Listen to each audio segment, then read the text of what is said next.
Selamat pagi Bapak Ibu Saudara-saudari yang terkasih. Berjumpa lagi dengan kami di Renungan Harian HKBP Batam. Pada pagi hari ini seperti biasa, sebelum kita melakukan setiap aktivitas kita, pekerjaan kita, ada baiknya terlebih dahulu kita mendengarkan firman Tuhan, menyerahkan diri kita kepada Tuhan agar kita mengetahui dan kita dituntun kepada hal-hal yang baik di setiap pekerjaan kita pada hari ini. Sebelum kita mendengarkan firman Tuhan, kita bernyanyi.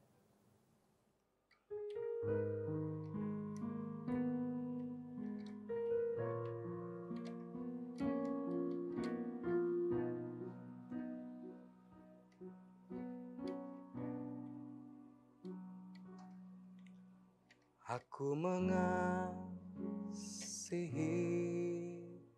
Engkau, Yesus, dengan segenap hatiku. Aku mengasihi Engkau, Yesus, dengan segenap jiwaku. Ku renungkan firman-Mu siang dan malam. Ku pegang perintah-Mu dan ku lakukan. Engkau tahu ya Tuhan, tujuan hidupku hanyalah untuk menyenangkan hati-Mu.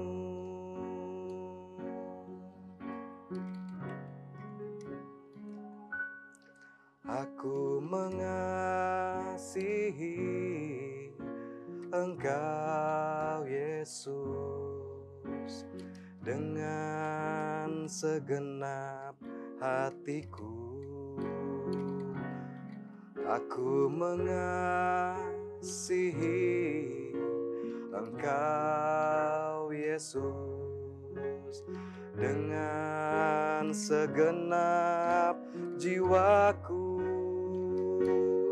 Ku renungkan firman-Mu siang dan malam. Ku pegang perintah-Mu dan ku lakukan. Engkau tahu ya Tuhan, tujuan hidupku hanyalah untuk menyenangkan hati-Mu.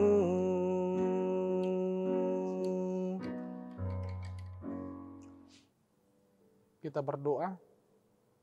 Bapa yang baik, kami mengucapkan syukur terima kasih kepadamu karena Engkau masih memberi kami kesempatan untuk menikmati nafas kehidupan yang secara cuma-cuma Engkau berikan kepada kami umat manusia.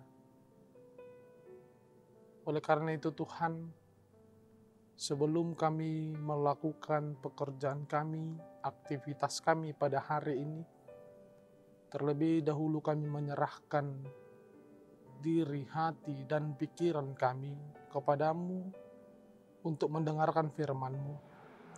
Agar firman-Mu lah yang menjadi pedoman bagi kami di dalam melakukan setiap kegiatan kami, pekerjaan kami pada satu hari ini. Di dalam nama anak-Mu Yesus Kristus, kami berdoa kepadamu. Amin. Bapak, Ibu, Saudara-saudari yang terkasih, pada saat ini firman Tuhan yang menyapa kita diambil dari kitab Mazmur, pasalnya yang ke-33, ayatnya yang ke-21. Saya akan membacakan bagi kita. Demikianlah firman Tuhan. Ya, karena Dia hati kita bersukacita, sebab kepada nama-Nya yang kudus kita percaya.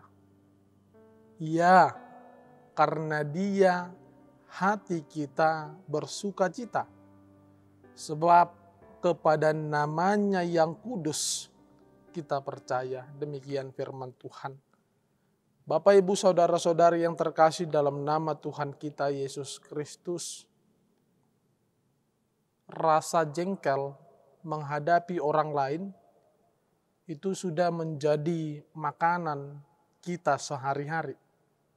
Selalu ada saja orang-orang yang membuat kita jengkel, yang membuat kita kesal.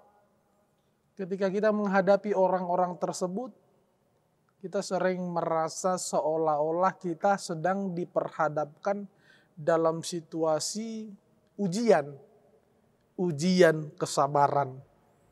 Kita seolah-olah diperhadapi dengan ujian kesabaran, menghadapi sifat mereka, menghadapi perkataan mereka, menghadapi gestur atau gerak tubuh mereka, bahkan pandangan mata dan cibiran bibir mereka.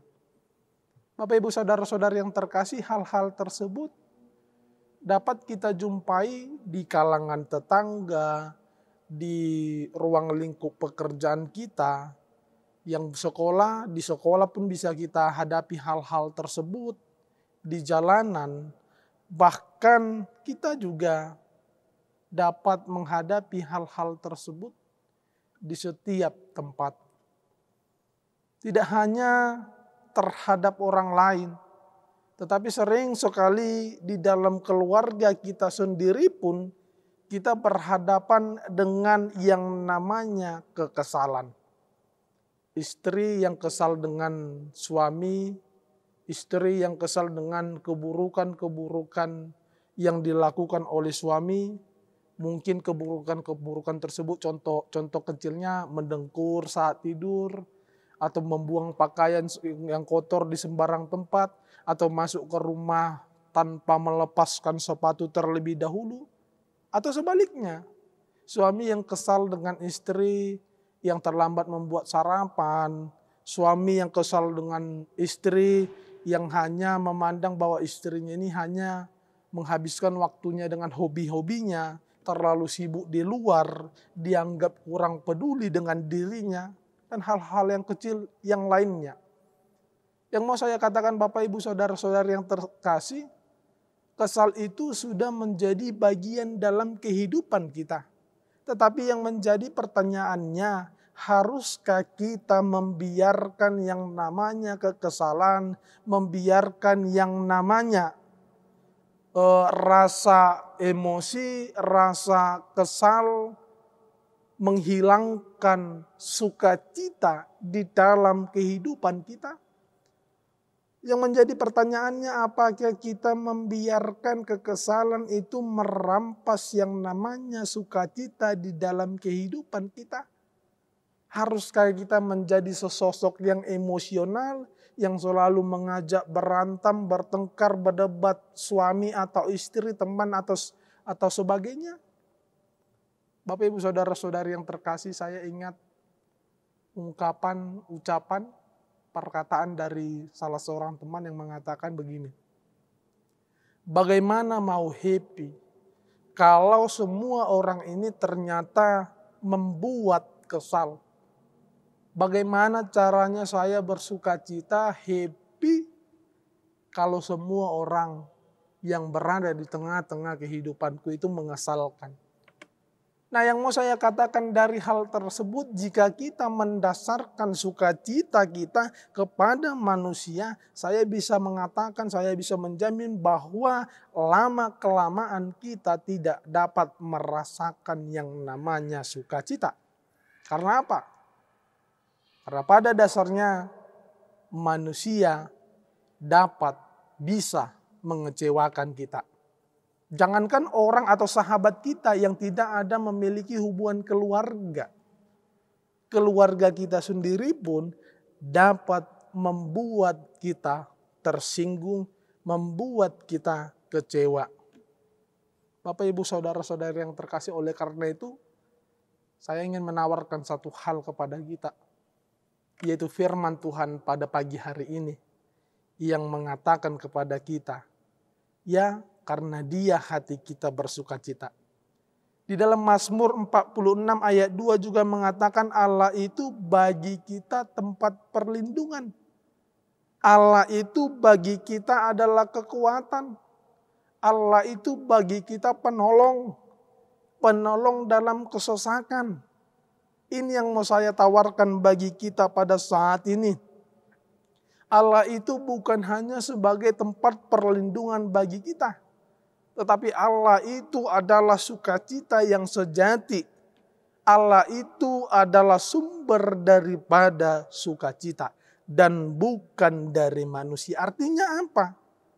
Kita tidak seharusnya, kita tidak semestinya menempatkan atau menggantungkan kebahagiaan atau menggantungkan sukacita kita, kegembiraan kita pada manusia yang ada, yang berada di sekeliling kita. Kita juga tidak bisa menempatkan yang namanya kebahagiaan, yang namanya sukacita pada situasi keadaan kita pada saat ini. Banyak dari kita, Bapak, Ibu, Saudara-saudari, yang mengatakan aku sukacita, aku gembira, aku senang ketika situasi itu membuat aku happy. Rezeki datang, persoalan tidak ada.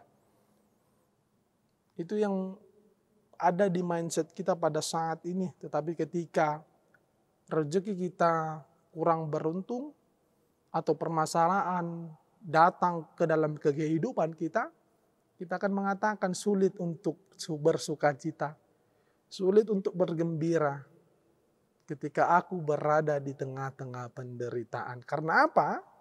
Karena kita menggantungkan yang namanya sukacita, kegembiraan pada situasi, pada manusia.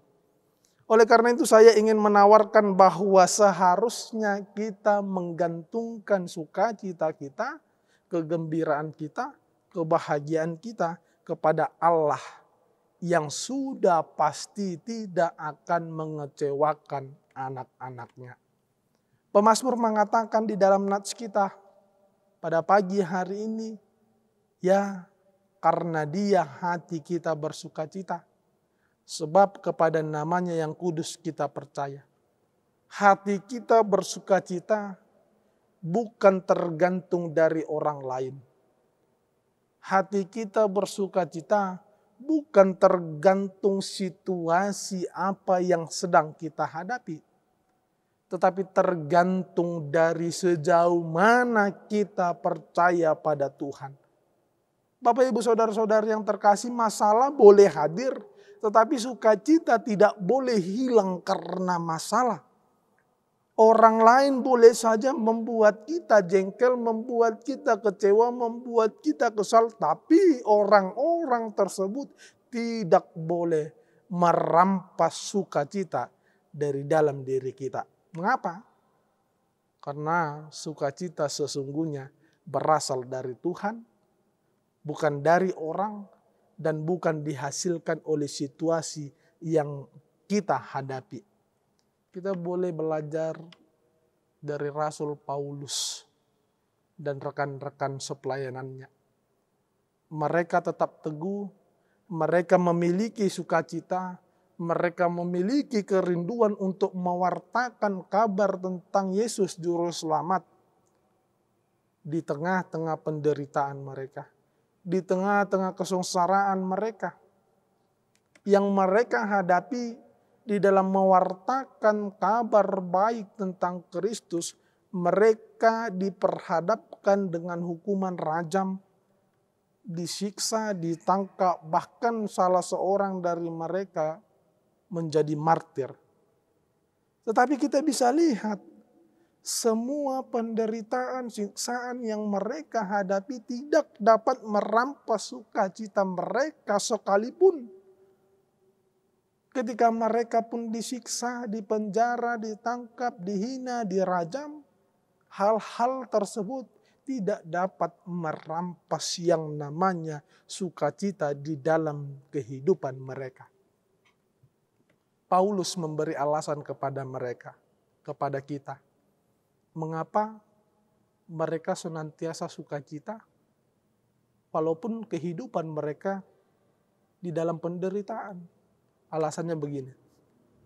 Di 2 Korintus 4 ayat 17 Paulus mengatakan, sebab penderitaan ringan yang sekarang ini mengerjakan bagi kami kemuliaan kekal yang melebihi segala-galanya, jauh lebih besar daripada penderitaan kami.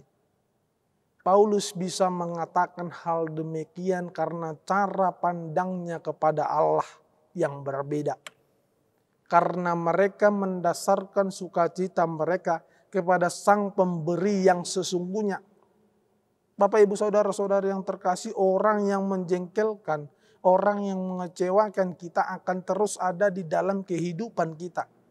Masalah boleh saja terus datang di dalam kehidupan kita, tetapi kita harus ingat semuanya itu bisa kita pergunakan untuk pembelajaran dan pendewasaan diri kita. Agar kita bisa terlatih, bisa mengambil keputusan dengan tepat. Bagaimana kita bisa cakap menghadapi orang dalam berbagai sikap dan kelakuan. Itulah proses pembelajaran. Orang yang mengecewakan harus ada, masalah harus tetap ada di dalam kehidupan kita, karena itu adalah proses pembelajaran mendewasakan diri. Bapak, Ibu, Saudara-saudara yang terkasih, tidak ada manusia yang perfect, tidak ada manusia yang sempurna, tidak ada istri yang sempurna, tidak ada suami yang sempurna, tidak ada teman-teman yang sempurna. Begitu juga dengan diri kita, tidak memiliki kesempurnaan. Orang memiliki kelemahan, demikian juga dengan kehidupan kita. Kita bisa belajar melatih kesabaran, kita bisa belajar melatih keluasan kita dari orang-orang yang sulit dihadapi. Kelemahan orang lain, Bapak, Ibu, Saudara-saudari yang terkasih, bisa juga merupakan pembelajaran bagi kita bahwa orang lain yang memiliki kelemahan tersebut butuh dilengkapi oleh kita. Kelemahan kita membuka kesempatan bagi orang lain untuk belajar bagaimana mereka dapat memahami kita. Semua permasalahan itu tidak boleh merampas sukacita di dalam kehidupan kita. Karena sukacita itu berasal dari Tuhan Yesus Kristus itu sendiri. Yang mau saya katakan, Bapak, Ibu, Saudara-saudari yang terkasih, banyak dari kita yang sulit untuk bersukacita ketika dia kesal. Banyak dari kita yang sulit bersukacita karena kita sering mungkin kerap sekali menghadapi yang namanya kesulitan di dalam kehidupan kita. Mungkin ketika kita, contohnya hari Minggu mau gereja, tetapi di tengah-tengah keluarga kita ada yang membuat kesal, membuat kita merasa emosi kita itu memuncak, sehingga hal tersebut merampas sukacita kita untuk berangkat beribadah memuji Tuhan. Banyak orang yang tidak ingin memuji Tuhan lagi, yang sulit untuk memuji Tuhan lagi, karena dia merasa bahwa kehidupannya ya gitu-gitu saja. Seakan-akan tidak ada bantuan pertolongan dari Tuhan. Karena apa? Karena dia meletakkan sukacita dia pada kondisi dia. Ketika dia mendapatkan hal yang lebih, disitulah ada sukacita. Tetapi ketika dia mendapat penderitaan sulit dalam perekonomian, dia merasa tidak ada yang perlu digembirakan, disenangkan. Karena apa? Karena dia telah meletakkan sukacitanya pada hal-hal dunia ini. Inilah yang menjadi tantangan bagi kita pada saat ini. Sulit untuk bersukacita di dalam segala hal. Oleh karena itu firman Tuhan pada saat ini ingin mengatakan kepada kita, Bapak, Ibu, Saudara-saudari yang terkasih, jangan letakkan sukacita itu Jangan dasarkan sukacita itu pada orang lain, pada manusia, pada situasi. Tetapi letakkanlah sukacita itu pada Tuhan. Semua itu bisa kita lakukan ketika kita memang memiliki dasar kepercayaan yang tepat pada Tuhan. Bukan hanya meminta hal-hal yang membuat hidup kita merasa untung, tetapi mempercayai Tuhan di dalam kehidupan kita, di dalam setiap situasi kondisi kita. Kita harus mampu melihat sekecil apapun perbuatan Tuhan itu sudah begitu besar di dalam kehidupan kita. Kita harus mampu melihat hal-hal kecil yang telah Tuhan beri kepada kita. Disitulah kita akan mampu bersuka cita. Amin. Kita berdoa. Pada pagi hari ini Tuhan, kami mengucapkan syukur kepadamu karena Engkau masih memberi kami kesempatan untuk mendengarkan firman-Mu yang mengajarkan kami untuk senantiasa bersuka cita. Firman-Mu mengajarkan kami Tuhan untuk mendasarkan sukacita kami, menempatkan sukacita kami kepada Engkau di dalam rasa kepercayaan yang sejati terhadap Engkau. Oleh karena itu Tuhan, bantu kami untuk melihat setiap perbuatan-perbuatan-Mu di dalam kehidupan kami. Agar itulah yang menjadi dasar kami untuk senantiasa bersukacita apapun yang kami hadapi. Situasi yang berat, situasi yang ringan, situasi yang membuat kami gembira. Agar kami selalu Tuhan bersukacita di dalam Engkau. Pada saat ini Tuhan Engkau mengetahui kalau kami sebentar lagi akan mengerjakan setiap aktivitas pekerjaan kami. Oleh karena itu Tuhan, sebagai manusia yang memiliki keterbatasan, kami hendak meminta kepadamu agar Engkaulah yang senantiasa memimpin kehidupan kami, menemani kami di dalam melakukan setiap aktivitas pekerjaan kami pada satu hari ini. Agar setiap aktivitas pekerjaan kami dapat membuat kami bersukacita, dapat menjadi jalan kami untuk senantiasa memuji dan memuliakan nama-Mu. Kami mengakui Tuhan bahwa kami manusia yang tidak luput dari berbagai dosa. Oleh karena itu Tuhan, kami meminta kepadamu agar Engkau senantiasa mengampuni setiap dosa pelanggaran kami, agar kami layak menerima berkat-Mu. Kami layak disebut sebagai anak-anak Allah. Di dalam nama anak-Mu Yesus Kristus kami berdoa kepadamu. Amin. Demikian Bapak Ibu Saudara-saudari yang terkasih, perjumpaan kita. Semoga pada hari ini aktivitas kita dapat berjalan dengan lancar sesuai dengan kehendak-Nya. Sampai berjumpa kembali. Shalom.